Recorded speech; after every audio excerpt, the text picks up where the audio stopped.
Beautiful people, it's me, Pamela, on my YouTube.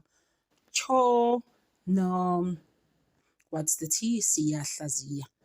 I just wanted to unpack ngey'ndaba ezibuhlungu esizizwayo this morning ngo-Prince Mangosuthu Buthelezi, Prince yethu thina esiZuluzi, umuntu nje esikhule esimazi. Mina, my mother actually went to university with one of his children, University of Zululand. Yeah, so nje sikhule nje kushiwo a lot of things about him, you know. The one story that I know, when I was growing up, and Mangosuthu is like 5 minutes walk from my house. It was actually built right in front of us when we were growing up, Mangosuthu Technical. So kwaba yini manje, MUT. So now there was a story, Princess Makoko is also not far, stadium not far from Mangosuthu, MUT.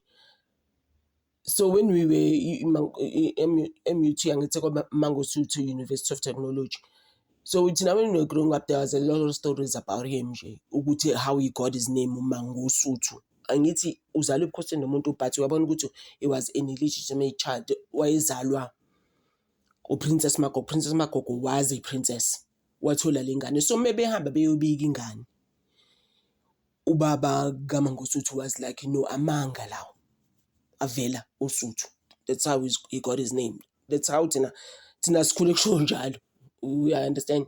And then leli gatsha, ngithi uMangosuthu Buthelezi, ugatsha how he got his name.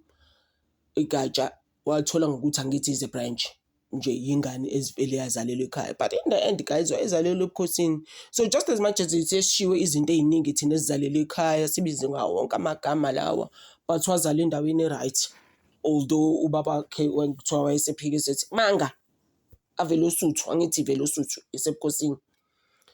Ngazani nangani nje mina nginangani. So there was a lot of things about him, but I did like him a lot ngoba he was very smart.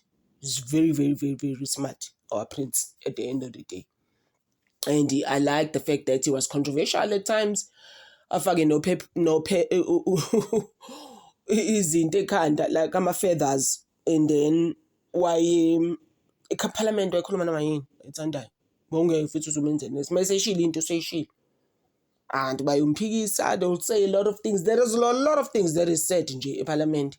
And then back in the days, in beginning of the 80s, when we were doing history at school, there was another one that was very popular, ngenkosi yamavenda, Patrick Mpepu.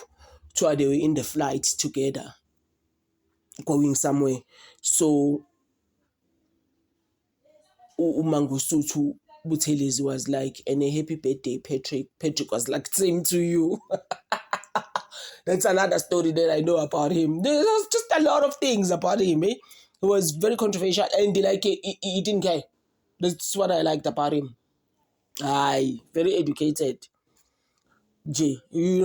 Like he's helped a lot with the Zulu nation. That's my thing with him. I really, really, really respected him, Shenge, and ngithi ahambe kahle mina uShenge. Uphumule. Yeah.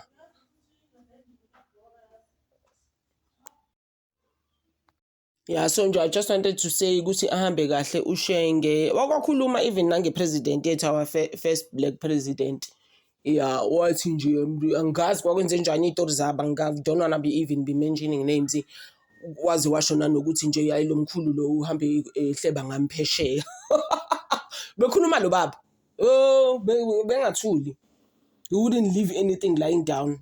EParliament ubaseziwe and benikezwa isikhathi sakhe with a red feather in the head. Mina nje shame bengimrespecta big.